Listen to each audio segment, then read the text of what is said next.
Assalamualaikum warahmatullahi wabarakatuh. Perkenalkan, nama saya Amadea dari kelas 10 Tata Busana 3 SMKN 24 Jakarta.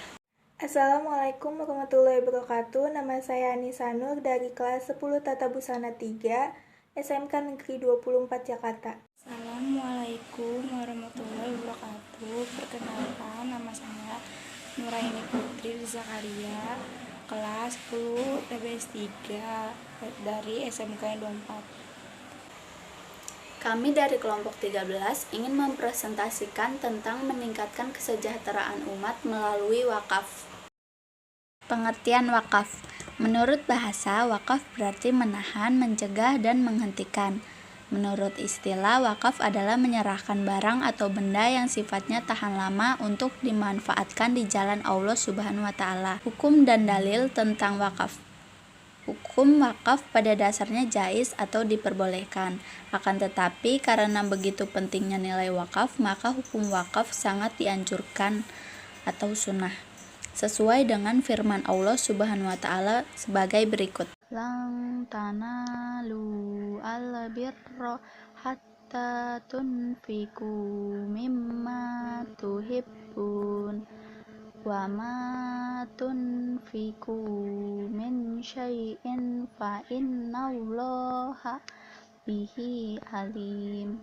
Kamu sekali-kali tidak sampai kepada kebajikan yang sempurna sebelum kamu menafkahkan sebagian harta yang kamu cintai, dan apa saja yang kamu nafkahkan, maka sesungguhnya Allah mengetahuinya.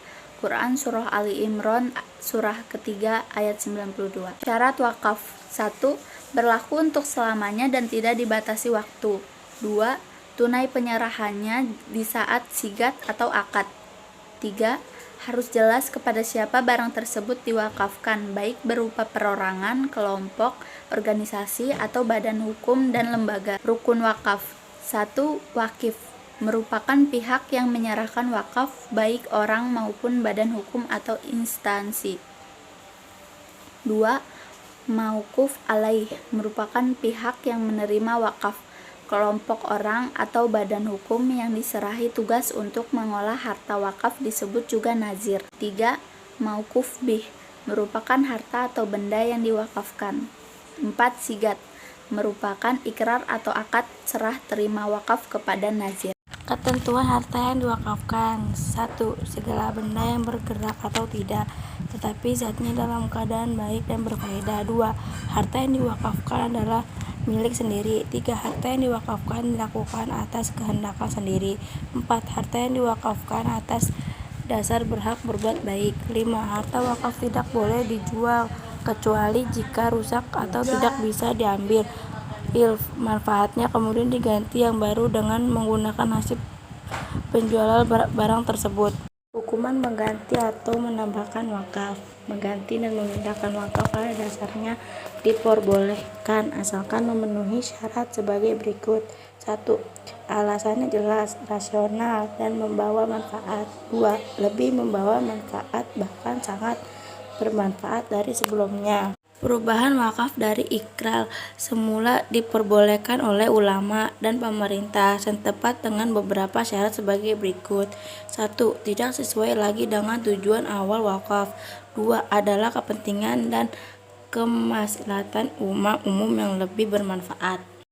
Macam-macam wakaf. 1. Wakaf ahli, yaitu wakaf yang ditujukan kepada orang tertentu, seorang atau lebih baik, kepada keluarga wakif atau bukan. Wakaf seperti ini disebut juga wakaf zuhri. Contohnya, seorang mewakafkan sebidang kebun kepada fulan untuk diambil manfaatnya. 2. Wakaf khairi, yaitu wakaf yang secara tegas dan diperuntukkan demi kepentingan agama atau kemaslahatan umum. Contohnya, wakaf yang diberikan untuk pembangunan masjid, yayasan Islam yang bersifat sosial, madrasah, sekolah, dan lain-lain.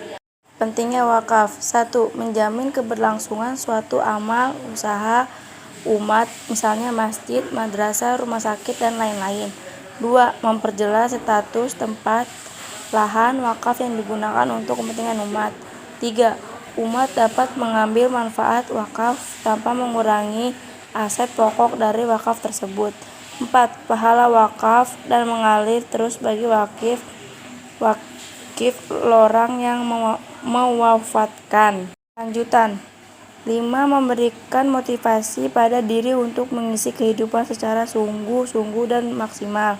6. Merupakan pelajaran bagi umat Islam untuk mengelola manajemen umat dengan baik, khususnya terhadap sumber-sumber pembiayaan yang harus dikelola secara profesional. 7. Memberikan dorongan bagi umat untuk menjalani hidup dengan sesungguh-sungguhnya dalam berusaha sehingga hidupnya tidak menjadi beban hidup orang lain. 8. Memiliki tanggung jawab terhadap kehidupan keluarga sehingga anak keluarganya memiliki kehidupan yang cukup akan semakin baik bila ada orang kaya yang bersikap dermawan. Hikmah wakaf. 1. Ganjaran wakaf akan mengalir terus-menerus selama benda wakaf itu masih berguna atau sedekah jariyah. 2. Generasi baru dapat memanfaatkan peninggalan masa lalu demi kemajuan pembangunan. 3. Dapat mengurangi kemiskinan dan kebodohan umat. 4. Dengan wakaf, benda-benda bersejarah dapat terpelihara dan terhindar dari kerusakan. Peraturan Undang-Undang tentang Wakaf di Indonesia. 1. Dasar Wakaf di Indonesia. Peraturan Pemerintah Nomor 8 Tahun 1977. Peraturan Mendagri Nomor 6 Tahun 1977. Peraturan Menak Nomor 1 Tahun 1978. Peraturan Dirjen Bimas Islam Nomor Kep P atau 75 atau 1978. Undang-Undang Nomor 41 Tahun 2004 tentang Wakaf. 2. Tata pelaksanaan wakaf. Calon wakif menghadap nazir di hadapan penjabat pembuka akta ikrar wakaf atau PPAIW. Penjabat ini adalah kepala kantor urusan agama setempat. Ikrar wakaf. 2 orang saksi dan bentuk ikrarnya tertulis. Status tanah wakaf dalam keadaan tuntas dan bebas dari ikatan atau sengketa. 3. Kelengkapan administrasi wakaf. A. Sertifikat tanah atau surat pengganti yang sah. B. Surat keterangan kepala desa atau lurah yang dikuatkan camat setempat tentang kepemilikan tanah dan ketuntasannya. C. Adanya izin bupati atau wali kota yang dalam hal ini diwakili kepala subdit pertanahan. 4. Hak dan kewajiban nazir. A. Nazir menerima penghasilan dari hasil wakaf sesuai dengan ketentuan yang telah digariskan oleh Kepala Kandepak Kabupaten atau Kota Madya dan menggunakannya demi keselamatan agama atau umum. Ia juga berhak menggunakan fasilitas yang tersedia sesuai dengan garis yang ditentukan. B. Kewajiban nazir mengelola dan mengamalkan harta, surat-surat, dan hasil wakaf dengan sebaik-baiknya. Sekian dari kelompok kami. Wassalamualaikum warahmatullahi wabarakatuh.